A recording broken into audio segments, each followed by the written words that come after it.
Okay, before the video gets going here, there are two common issues with the Honda Clarity. One is the air conditioning condenser, which sits behind this opening down here. Not sure if you could, the camera readjust. Yep, it's right there. So rocks and stuff will fly in this opening. It's a pretty big opening and damaged condenser.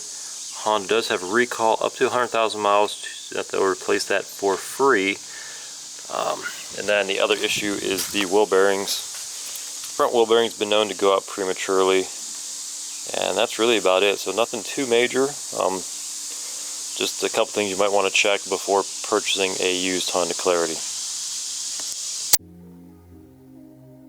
So as you can see, 74,000 miles, and I still have 56 miles of EV range.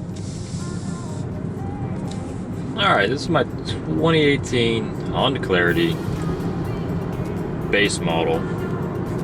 I've had for 2 years, 40,000 miles. Right now is 74,353 miles. Problem so far? Absolutely none.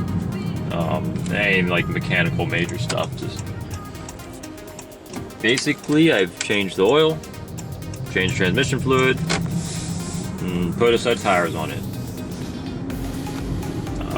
Positives, it's really cheap to own and operate. I mean, I go 500 to 800 miles roughly before putting in 4 to 6 gallons of gas. It's only a 7-gallon tank, which is kind of a little downside on long trips. You're putting gas in about to feel comfortable about every 200 miles. Which after driving 200 miles, yeah, you kind of need a break anyway, especially if you have kids, you know, quick little bath break. So if you're a guy that just likes to jump on the highway and drive for 3-4 hours straight, you cannot do it with this car.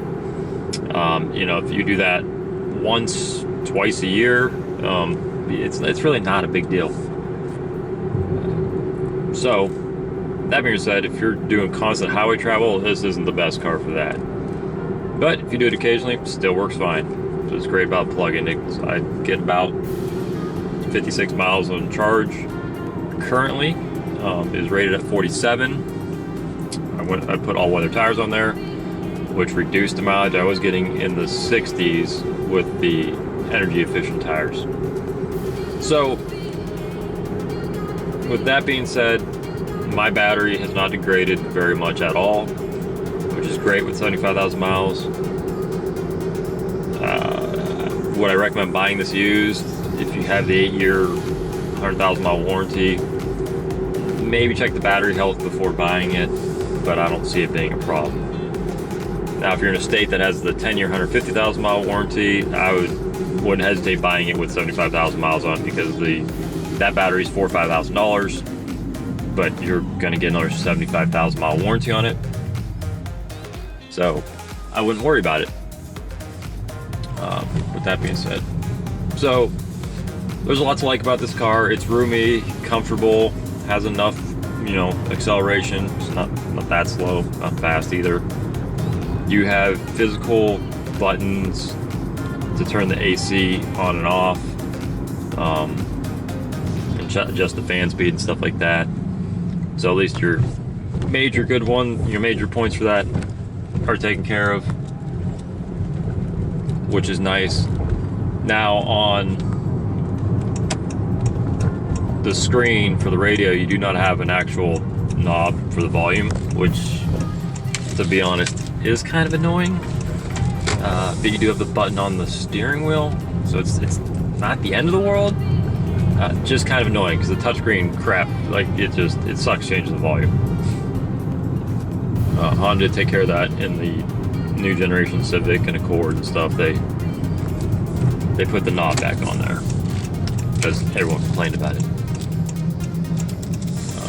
I've had little issues. I have a trunk rattle. Don't know where it's coming from. This little speaker rattles when it gets, you know, to wintertime, which is just annoying. What other issues? The tires are wearing uneven, and I'm not sure why. The original set when I bought the car is certified used, and they were cupping. So put another set of tires on it because those would get really loud every time I hit a brake. went to a stop. It was real annoying. So put another set of tires on, and these ones almost at 40,000 miles, and they're cupping also and making noise, and I've rotated them every 5 to 7,000 miles. We'll correct air pressure. They checked the alignment when I bought it, and it was fine. Let me know if your clarity, if you have a higher mileage one, if you're having tire wear issues also. Because, you know, every 40,000 miles buying tires is kind of annoying. You're hoping to get like 50, 60,000 out of a set. This car does have plenty of interior space. It is pretty big. I mean, it's pretty much like a mid-sized car. I'm 5'11". I could sit behind myself with plenty of legroom, comfortably. Trunk's 15 cubic feet or so, I think, and it's plenty of room. Golf clubs fit back there across without any issues. They can actually fit 3 sets of golf clubs in the trunk, which is pretty impressive because there's a big battery sitting back there too.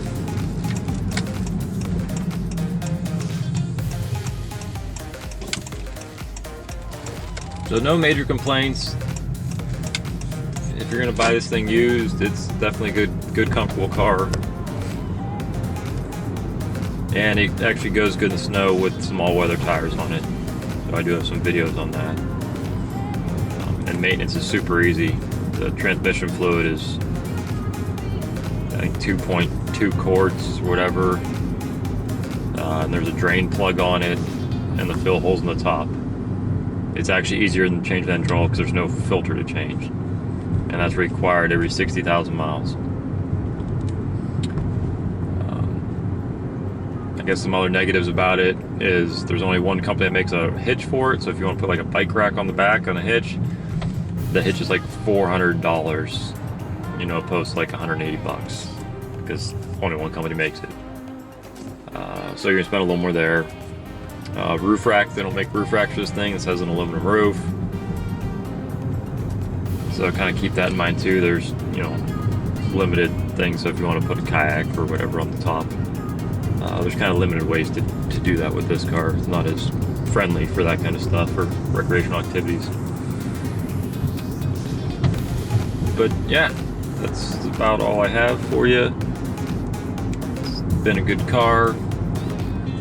You know, maybe I'll actually hold on to one car past 100,000 miles and see how many miles I can get out of it. So, I mean, so far, so good.